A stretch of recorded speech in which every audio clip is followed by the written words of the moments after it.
APAS 5.0. Verbesserte Hinderniserkennung in alle Richtungen. Dann wird der Homepoint angezeigt auf dem Display. Und Return to Home ist deutlich besser geworden. Ja, nur einige Neuheiten der DJI Mini 4 Pro. Und da bin ich auf eine Idee gekommen. Die Antennen müssen ausgefahren werden. Ja. Ja, Antennen raus. Ja, was sind die Antennen? Darum als Anfänger immer hinter der Drohne stehen, dass du den Po zur Drohne hast. Nicht, dass sie dich selber anschaut. Ach so. So, nee, nicht dein Po. Okay, loslassen. Okay. Jetzt sind die Motoren Ist das an. dein Ernst? Ja, das ist mein Und das Ernst. fliegt hier nicht irgendwo gegen? Wenn du das nicht machst, fliegt es nicht gegen. Flieg mal auf mich zu, dass du mich jetzt umfliegst. Ich muss noch ein Stück tiefer. Ja, danke. Alex ist eine Kollegin von mir und hat von Drohnen und Technik null Ahnung. Sie ist noch nie eine Drohne geflogen und selbst an der Playstation beim Autorennen beispielsweise ist sie völlig unkoordiniert und fährt permanent nur in die Leitplanke.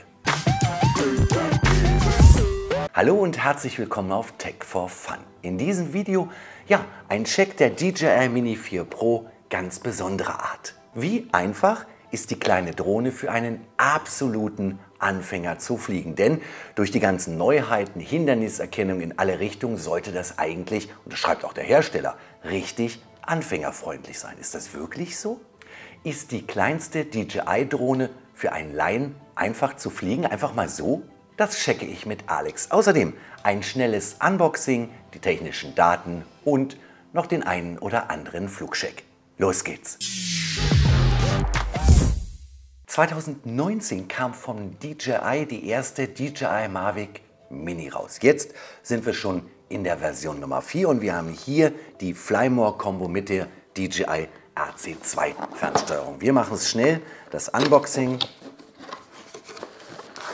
So, also zuallererst die Tasche, kennt ihr, die gab es schon bei der Mini 3, so in der Art. Dann schauen wir mal hier in das Täschchen rein, was hier alles drin ist. Quick Start Guide, Bedienungsanleitung, USB-C auf USB-C, USB-A auf USB-C, Ersatzpropeller und das kleine Tool zur Montage der Propeller. DJI RC2 Controller. Hier im Vergleich zur ersten Version mit ausklappbaren Antennen. In der Flymore Combo habt ihr insgesamt 3 Akkus dabei und die kleine Ladestation, die sieht, ich würde sagen, fast 1:1 so aus wie von der DJI Mini 3 in der Flymore Combo. Und eine kleine Drohne. So, da ist sie. Okay, das erste, was mir auffällt, hier, ihr habt einen Propellerschutz.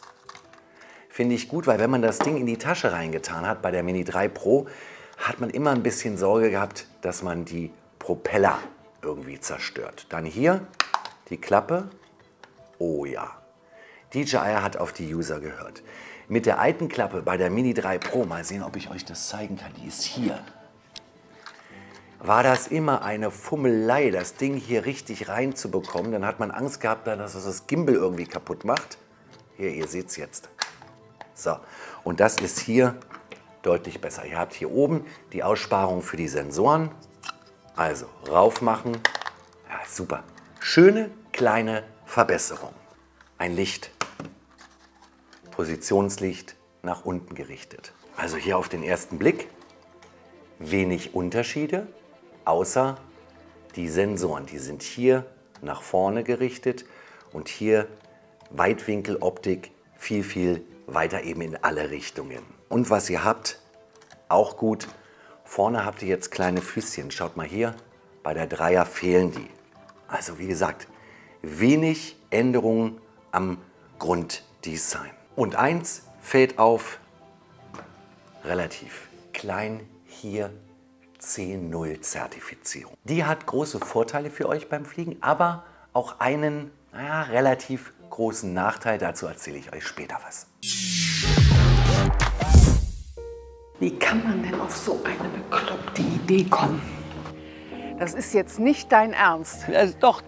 Nein, du kannst doch nicht den technisch unversiertesten Menschen auf diesem Planeten jetzt hier fliegen lassen. Doch, Wir versuchen das mal. Du hast das noch nie gemacht und das Ding ist eigentlich so idiotensicher, dass wir es pass probieren. auf, ich muss dir was zeigen.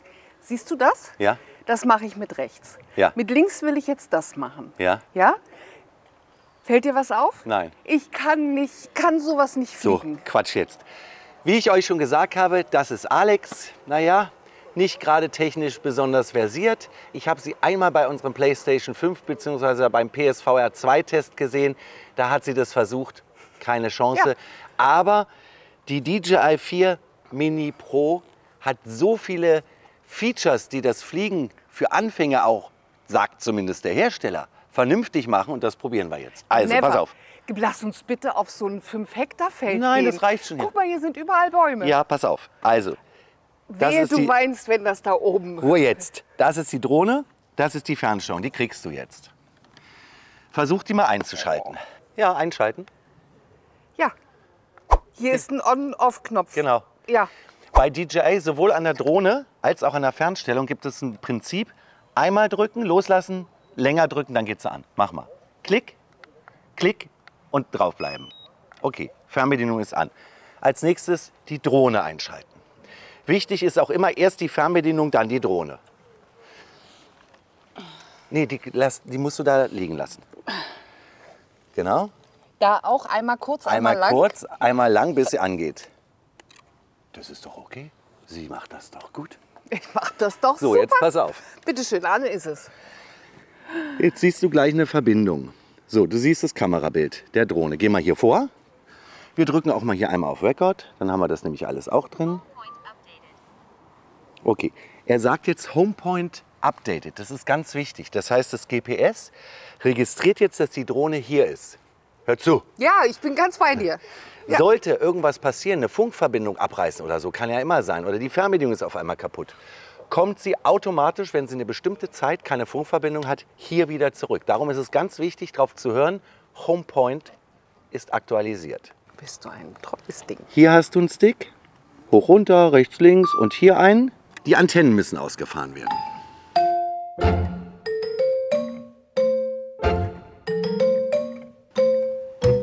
Ja. Ja, Antennen raus. Ja, was sind die Antennen? So. So. Ganz wichtig, du musst dich hinter die Drohne stellen, also hier hin. Weil, genau hier hin. Jetzt machst du, hier fliegst du rechts. Guck bitte und guck nicht zum Kameramann. Hier machst du rechts, hier machst du links. Wenn die Drohne umgekehrt ist, also du fliegst jetzt so, dann sind alle Steuerbewegungen umgekehrt. Das heißt, wenn du nach vorne fliegst, fliegt sie rückwärts. Wenn du nach rechts fliegst, fliegt sie links. Logisch? Darum als Anfänger immer hinter der Drohne stehen, dass du den Po zur Drohne hast. Nicht, dass sie dich selber anschaut. Achso, So, nee, nicht dein Po. so. Okay. Jetzt. Du startest die Drohne, indem du beide Sticks nach unten in die Ecke machst. Ach, unten in welche Den Ecke? links unten, den rechts unten. Ja, in welche Ecke? Rechts in die Links Ecke? unten, rechts unten. Den hier nach rechts unten, den nach links unten. Den ja, mach nach mal. rechts unten? Nee, links unten und den nach rechts unten. Okay, loslassen. Okay, jetzt sind die Motoren Ist das an. wirklich dein Ernst? Ja, das ist mein Und das Ernst. fliegt hier nicht irgendwo gegen? Wenn du das nicht machst, fliegt es nicht gegen. Außerdem hat es ja eine Hinderniserkennung um alle Seiten. Die Höhe und damit starten machst du mit dem langsam nach oben, dass er ungefähr auf deine Hüfthöhe ist. Ja, richtig. Geh mal ruhig. Das trau mich nicht. Okay, jetzt gehst du ein bisschen zurück. Okay, stopp. Stopp. Lassen. Loslassen. Loslassen. Okay. Jetzt kannst du sogar, guck mal, Was machst du? lass mal los. So, und wir können jetzt hier spazieren gehen. Komm mal mit. Komm mal hier mit. Winken wir einmal in die Kamera rein. Die fliegt automatisch, stabilisiert durchs GPS. Wenn du jetzt fliegen würdest, wäre alles umgedreht. Nach vorne ist. Also gehst du wieder nach hinten. Die sieht aus wie so ein Insekt. Ja, wie ein Insekt. Sieh das Okay. mal an. Jetzt übst du, So. sind wir hier eigentlich noch auf Aufnahme? Ja. Jetzt übst du mal einfach hoch und runter fliegen. Du fliegst einfach nur hoch und runter. Gib mal ein bisschen Gas. Wie hoch geht denn die? Bis 500 Meter, aber 120 Meter ist die gesetzliche Grenze. Jetzt holst du sie wieder runter. Stopp. Jetzt fliegst du etwas vor. Das machst du mit dem nach vorne. Gib mal Gas. Na, nun lass mich doch.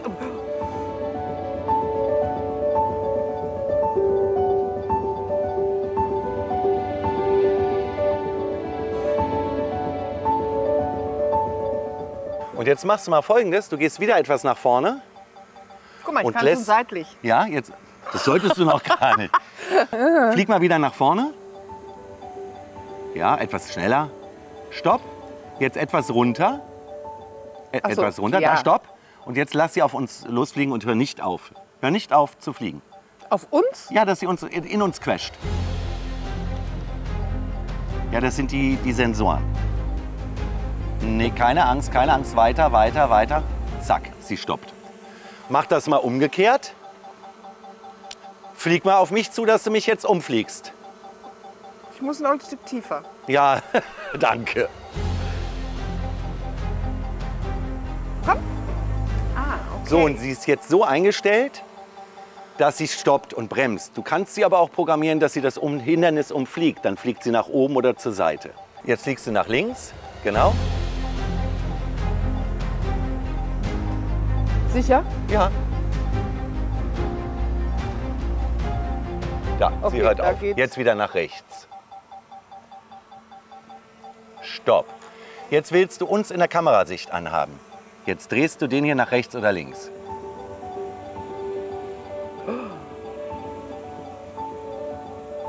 Stopp. Jetzt guck mal auf den Monitor. Das sieht nicht gut aus. Hier hast du ein Drehrad. Dreh das mal nach unten, dass die Kameraeinstellung richtig ist. So, jetzt sind wir da drin. Ist es so schwer? Nee. Nee. Das ist mega. Genau, links drehst du sie. Und dann kannst du jetzt nach vorne fliegen.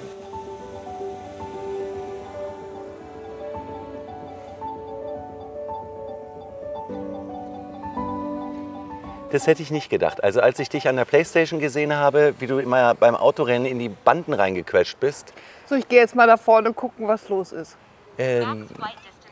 Nein, jetzt kommst du wieder zurück. Jetzt habe Hast ich du- nämlich hast du Sorge? Ja.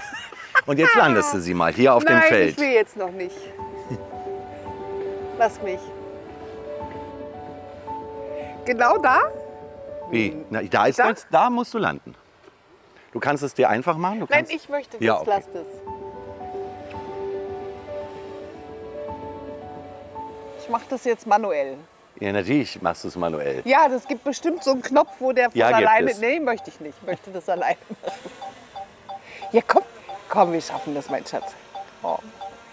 Du bist ja ein tolles Ding. Genau. Guck mal, du kannst jetzt Folgendes machen. Lass mich. Nee, sie kommt Einfach aber runter. nicht. Ja, nee, du musst länger runterdrücken. Sie geht dann in eine automatische Landung. So. So. Und jetzt sag mal, du bist, also das muss ich wirklich sagen, wir faken Ich das bin nicht. Drohne geflogen. Alex ist das allererste Mal in ihrem Leben eine Drohne geflogen und ist technisch Ein Vollnappel. ein Vollnappel. Wie war das jetzt? Ich hätte niemals gedacht, dass das so einfach ist. Gerade weil ich ja mich schwer tue mit links und rechts und hoch. Aber ich finde das echt einfach.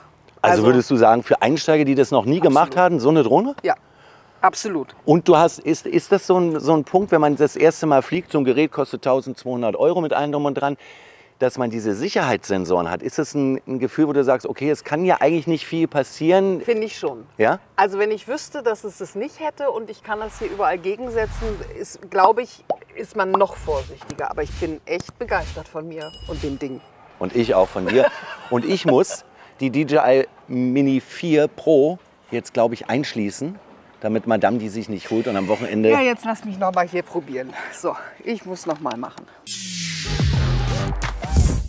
Die braucht ihr nicht bei der DJI Mini 4 Pro, klar, weil unter 249 Gramm. Was ihr aber auf jeden Fall braucht, eine Haftpflichtversicherung und eine Registrierung und dann eben eine Plakette, die ihr an eure DJI Mini 4 Pro festkleben müsst. Die Mini 4 Pro ist zertifiziert in der Klasse C0 und das hat viele Vorteile, aber auch einen ganz großen Nachteil. Denn softwaremäßig ist hier einprogrammiert, dass ihr nicht mehr höher als 120 Meter fliegen könnt.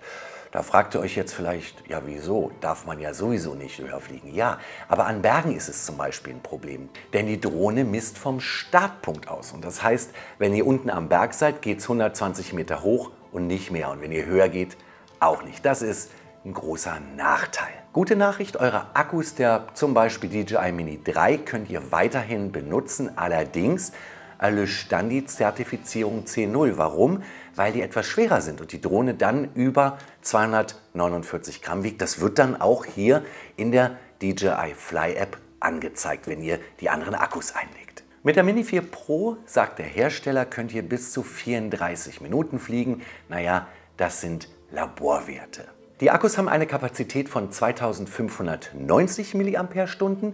Zum Vergleich, die der Mini 3 haben übrigens 2453 mAh Kapazität. Etwas schade, den Akkustand könnt ihr immer noch nicht direkt am Akku ablesen. Das heißt, ihr müsst den Akku erst in die Drohne einschieben, dann kann man den Akkustand ablesen. Eigentlich schade. Eine der für mich mit besten Neuerungen ist die Hinderniserkennung. Also diesmal in alle Richtungen. Nach vorne, nach hinten, nach oben und nach unten und auch zur Seite. Das machen diese Sensoren hier möglich. Und hier, also 4 Stück an der Zahl hier vorne und 2, die nach unten gerichtet sind. Aus APAS 4 wird in der Mini 4 Pro APAS 5. Was ist APAS? Das ist dieses Pilotenassistenzsystem. Das heißt, wenn irgendwo ein Hindernis kommt, könnt ihr die Drohne so programmieren, dass sie es entweder umfliegt oder drüber steigt oder stoppt, hier in der neuen Version. Neu ist auch Active Track 360 und das ist, kann ich euch jetzt schon verraten, eine richtig coole Sache, denn ihr habt wirklich die Möglichkeiten, während des Flugs bestimmte Parameter einzustellen und das Active Track gewinnt dadurch nochmal ganz viel an Möglichkeiten. Stichwort Videoübertragung. An Bord ist jetzt O4, also OcuSync in der Version 4 und das bedeutet, ihr habt Reichweiten bis zu 20 Kilometer. Allerdings hier in Deutschland im CE-Bereich sind das 10 Kilometer. Zur Kamera, da hat sich nicht viel verändert. Das ist ein 1:1.3 Sensor mit 48 Megapixeln und einer Blende, einer festen Blende von 1.7. In 4K stehen nun 60 Frames zur Verfügung und das auch in HDR. Das gefällt mir auch wirklich gut. Aber in Sachen Videoaufnahme hat sich natürlich auch etwas verbessert, so zum Beispiel der Super Zeitlupenmodus. 100 Frames in 4K und Super 200 Frames in Full HD. Da sind der Kreativität dann echt keine Grenzen gesetzt. Und darüber freue ich mich auch, ihr habt hier 10-Bit M-Log und HLG. Was bedeutet das? Naja, dass ihr in der Nachbearbeitung, in der Postproduktion deutlich bessere Farben herausbekommen könnt. Also eine gute Sache, 10-Bit M-Log und HLG. Außerdem gibt es einen neuen Night-Modus und der soll deutlich rauscharmere Bilder versprechen. Das geht natürlich nicht über den Sensor, weil der ist gleich groß geblieben, sondern über die Software. Und da hoffe ich, dass die Software nicht so sehr das Ganze softet, dass keine Schärfe mehr da ist, um das Rauschen wegzumachen. Es ist ordentlicher Wind. Schauen wir mal, ideale Bedingungen natürlich, den Kleinen oder die Kleine mal zu checken. Tough luck, babe. Struck out when you had about 30 chances. One bad day, now you don't know how to pay for the damage. I don't wanna climb. If I'm gonna fall back, it's a waste of time. Guckt euch mal die Bäume an. Da hat sie ordentlich zu tun.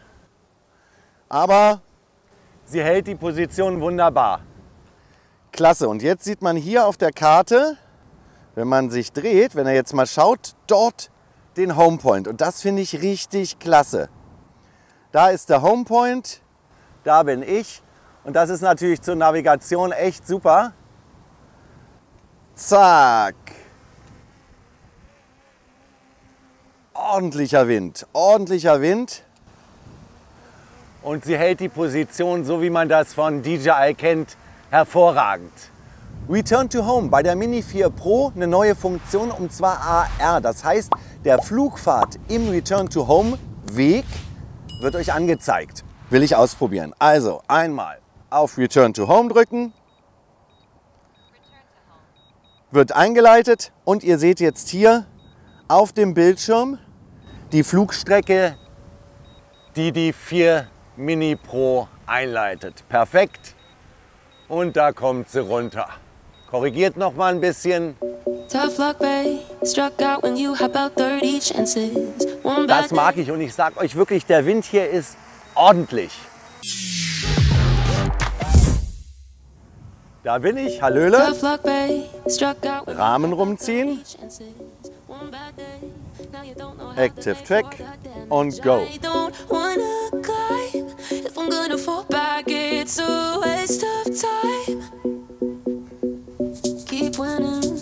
So, und jetzt wollen wir mal sehen, hier durch die Bäume durch. Ein Fall für die Hinderniserkennung. Prima und gleich nochmal.